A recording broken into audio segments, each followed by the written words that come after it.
कमरुज़्ज़मा और बदौरा की कहानी। फारस देश में 20 दिन की राह पर एक देश हल्दान है। उस देश में कई टापू भी शामिल हैं। बहुत दिन पहले वहाँ का बादशाह शाहजमा था। उसके 4 पत्नी थी और 7 विशेष दासियाँ। वह बड़ा प्रतापी राजा था। उसके देश में समृद्धि और शांति का राज्य था। कोई शत्रु उसके देश पर निगाह नहीं लगाया था, किंतु उसे एक बड़ा दुख था कि उसके कोई संतान नहीं थी।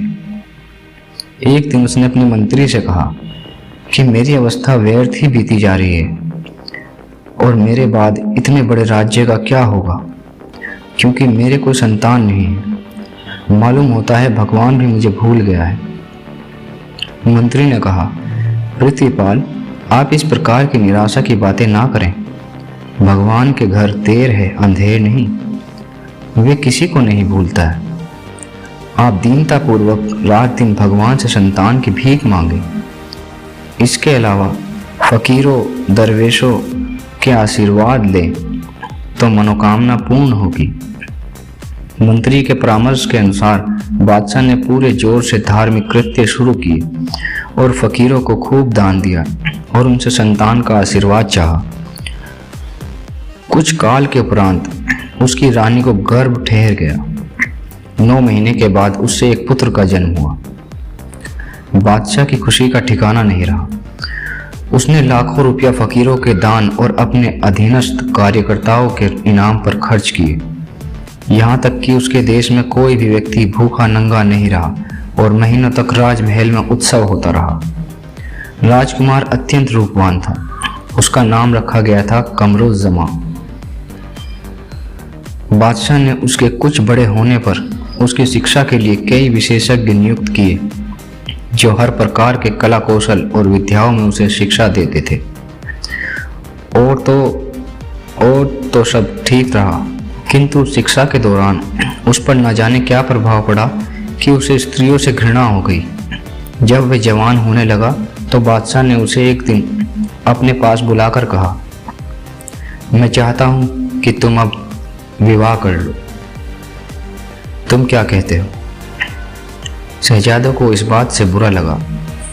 उसने पिता की बात का कोई उत्तर ना दिया और बहुत देर तक चुपचाप खड़ा रहा। जब बादशाह ने जोर देकर अपनी बात का उत्तर चाहा तो उसने हाथ जोड़कर कहा,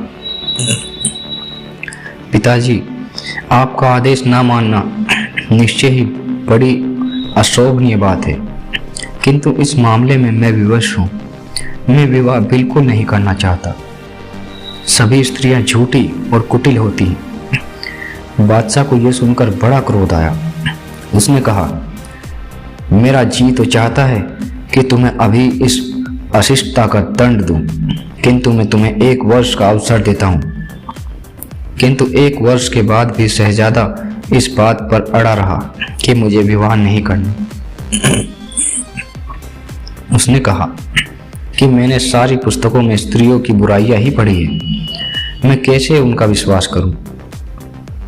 बादशाह बहुत ही नाराज हुआ और इस बात के लिए तैयार हो गया कि शहजादे को कोई कठोर दंड दे, किंतु मंत्री के कहने पर उसने शहजादे को अपना निश्चय बदलने के लिए 1 वर्ष का और समय दे दिया।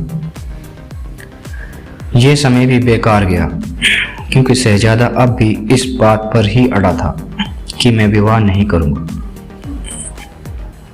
बादशाह ने एक बार फिर अपने क्रोध पर संयम किया और शहजादे की मां रानी फातिमा से कहा कि तुम अपने बेटे को समझाओ, नहीं तो मैं उसे बड़ा कठोर दंड दूंगा। फातिमा ने शहजादे को समझाया कि तुम्हारे वंश में सदा से ये विवाह की रीति चली आती है। तुम्हारे लिए इसका उल्लंघन करना किसी प्रकार भी उचित नहीं है। कमरुज़्ज़मा ने वही दलील दी कि स्त्रियां भ्रष्ट और धोखेबाज होती हैं। माँ ने समझाया, बेटे, तुम सभी स्त्रियों के लिए ये बात कैसे कह सकते हो? कुछ स्त्रियां दुष्ट होती हैं तो कई पवित्र भी होती हैं।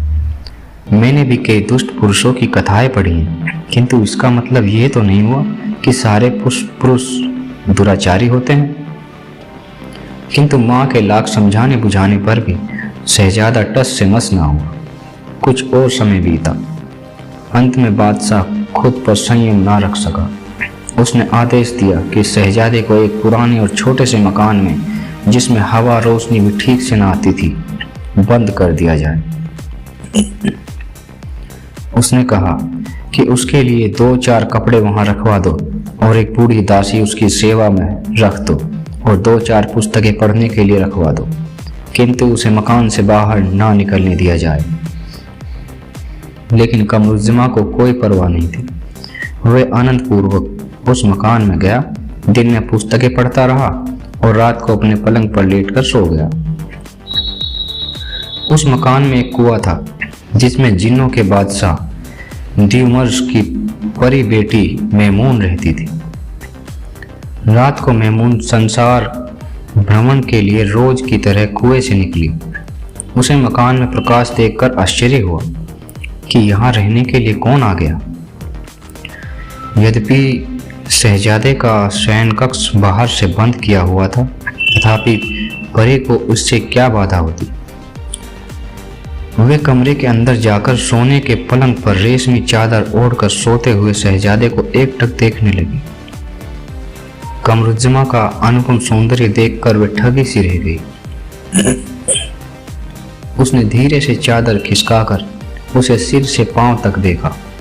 कुछ देर उसे देखने के बाद उसने शहजादे के मुंह और माथे पर चुंबन किया और पहले की भांति उसे चादर उड़ा दी। इसके बाद वे उड़कर आकाश में गई और संसार भ्रमण करने लगी। तभी उसे अपने पीछे पंखों की सरसराहट सुनाई दी। उसने आवाज दी, कौन जा रहा है, इधर आ। उड़ने वाला भी एक जिन था। वे जिन्नों के एक सरदार सहमर का बेटा नहस था। जिन्नों की शहजादी की आवाज सुनकर वे उसके पास आया। मैमून ने पूछा कि तुम कहाँ जा रहे हो। उसने कहा, मैं इस समय चीन देश से आ रहा हूँ। चीन बहुत बड़ा देश है और उसके अंतर्गत कई द्वीप हैं। वहाँ के बादशाह का नाम गोर है। उसकी बेटी बदोरा है। वे इतनी सुंदर है कि मालूम होता है विधाता ने उससे अधिक सुंदर किसी को नहीं पैदा किया है, न मनुष्यों में न हमारी जाति में। उससे बढ़कर कोई रूपवान है। नहस ने आगे कहा, शहजादी बदोरा के होंठ मूंगे की तरह हैं, आंखें तिरछी और मदभरी हैं। उसकी केश राशि श्यामल घटा की भांति है, जिसमें लगे चांदी के सितारे बिजली की तरह चमकते हैं। उसकी नाक बड़ी ही सुडौल है और माथा बड़ा उज्ज्वल है। उसकी दंत पंक्ति जैसे मोती की लड़ी हो। उसकी चाल हंसिन की भांति है और उसकी आवाज में चांदी की घंटियों की खनक है। वह हंसती है तो नेर फूल झड़ते हैं। उसका यौवन उन्नत और पुष्ट है। संक्षेप में वह हर मामले में अद्वितीय है। बादशाह गोर ने करोड़ों अशरफिया की लागत से अपनी प्यारी बेटी के लिए एक सतखंडा महल बनवाया है। उसका पहला खंड बिल्लोर पत्थर का है, दूसरा खंड तांबे का, तीसरा फौलाद का, चौथा पीतल का, पांचवा कसौटी के पत्थर का है, छठा खंड चांदी का है और सातवां खंड सोने का। इस महल के चारों ओर मनोहर वाटिका है। इसमें हर प्रकार के फलों और हर प्रकार के फूलों के वृक्ष हैं। उस वाटिका में हर समय पके फलों और सुगंधित फूलों की खुशबू गमगमाती रहती है। जगह जगह फव्वारे चलते हैं और स्वच्छ जल की नहरें और तालाब जगह जगह बने हैं। कुछ पेड़ ऐसे घने हैं जिनके नीचे धूप नहीं आती और वहां आराम करने में सारी थकन मिट जाती है। उस बादशाह का ऐश्वर्य और शहजादी के रूप की प्रशंसा सुनकर दूर दूर के देशों के राजकुमारों ने उससे विवाह का प्रस्ताव किया है। बादशाह ने अपनी बेटी को अनुमति दे रखी है कि जिससे चाहे विवाह करे, किंतु शहजादी को विवाह से चिढ़ है। उसके माँ बाप ने बहुत समझाया, किंतु वे राजी नहीं होती और कहती है कि अगर आप लोगों ने विवाह के लिए जोर दिया तो मैं आत्महत्या कर लूंगी। बादशाह ने उसे एक मकान में बंदी बना रखा है। उसकी सेवा के लिए 10 बूढ़ी स्त्रियां नियत की गई हैं, जिनकी प्रमुख वे स्त्री है जिसका दूध राजकुमारी ने बचपन में पिया है। अब न शहजादी खुद कहीं जा सकती है, न उसके पास कोई जा सकता है। बादशाह ने अपनी पुत्री को पागल समझकर यह विज्ञापित कर दिया है कि जो हकीम या ज्योतिषी या तांत्रिक उसे अच्छा कर देगा, उसी के साथ राजकुमारी का विवाह हो जाएगा। मुझे इस बात का बड़ा दुख है कि वे परम सुंदरी राजकुमारी इस प्रकार से बंदी गृह के दुख भोग रही है। मैमून ने हंसकर नहस से कहा, मालूम होता है कि तुम्हारी अकल ठिकाने नहीं है। एक बेकार सी लड़की के रूप की इतनी प्रशंसा कर रहे हो। अगर तुम उस शहजादे को देखो जिसे मैंने देखा है और जिसने मेरा मन मोह लिया है, तो तुम्हें मालूम होगा कि सौंदर्य किसे कहते हैं। बल्कि मुझे विश्वास है कि शहजादे को देखकर तुम चीन की राजकुमारी का सौंदर्य भूल जाओगे। नहस ने कहा, शहजादी, वह रूपवान शहजादा कहाँ है? मैमून ने कहा, वह तो अति निकट है। वह भी बंदी होकर एक मकान में पड़ा है, क्योंकि उसने भी विवाह करने से इनकार कर दिया है। वे उसी मकान में बंद है जिसके कुएं में मैं रहती हूँ। नहस ने कहा, मैं उस शहजादे को देखने के बाद ही कह सकता हूँ कि वे कितना सुंदर है। फिर भी मैं कहता हूँ कि चीन की शहजादी अधिक सुंदर है। परी बोली कि तुम झक मारते हो। शहजादी उसके मुकाबले में क्या होगी। इसी तरह वे दोनों बड़ी देर तक बहस करते रहे। अंत में जिन बोला, परी रानी, तुम्हें इस प्रकार मेरी बात का विश्वास नहीं होगा। मैं उसे उसके मकान से उड़ा कर लाता हूँ, फिर तुम खुद ही देख लेना। मैमून बोली, अच्छी बात है, तुम उसे लाकर शहजादे के पास लिटा दो ताकि दोनों की तुलना हो सके।